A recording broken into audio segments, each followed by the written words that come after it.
the dude abides.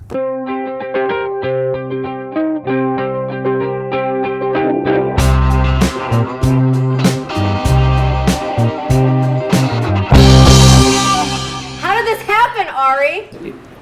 The foundation of our economic system is one in which growth and the markets and the multiplication of money is seen as the ultimate good. And capitalism is a virus, and it's making us sick. And we have taken on this idea that as long as it grows, then goodness will reign out of that. It's almost like it's a religion. Really, we have turned money into God. So the natural result, then you're going to have a billionaire who lies and is delusional and full of hatred as your president. That is the shadow in the subconscious of a system that has turned money into God. So how do we, what's the cure? Mm-hmm. Wake up. And start with yourself. Because you can yell at people and it's going to piss them off and it's uncool. So start with yourself and say, where am I being greedy? Where am I being full of hatred? Where am I delusional? And how can I stop these things in myself? And then start making these small, compassionate decisions and trust that this will reign outwards. Sounds like you're into interpersonal environmentalism. It might be your term. Maybe you're one of my students. What are you calling it?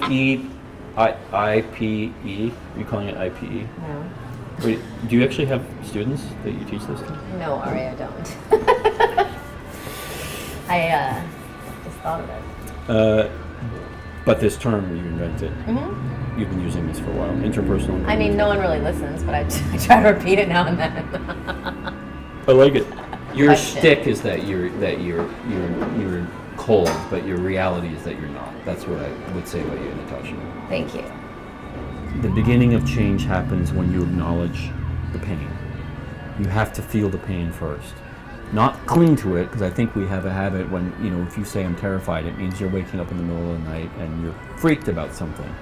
And if you can actually feel what the fear is, feel what the sadness is. For me, it's the grief about, the California coast and the sea otters that are dying. I feel intense grief about that. The first thing you need to do is allow yourself to grieve and to feel it and to let that energy, if you're lying on your stomach in bed, let it flow out of your body, out of your heart, and into the soil that's down below where you're sleeping. I was just thinking if Ari had that hat on, this might not make it have as big an impact. So you let it feel, you let the emotion happen and you let it flow through you. You don't cling to it, because clinging to it becomes a form actually of rejecting it, of not feeling it. And it makes you sick. It actually can make you physically ill. So you feel it and let it flow through you. And then when you're in that state where you've actually allowed yourself to feel, then you have to trust that what your body and what your choices are going to be next are going to be the right ones.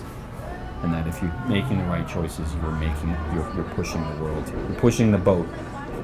You're tugging the boat ever so slightly in the right direction. Maybe it's with your teeth and dental floss, but there's millions of other people pulling a really heavy boat and turning it, and you're one of them. Yay. Sir, if you don't calm down, I'll ask you. That's good.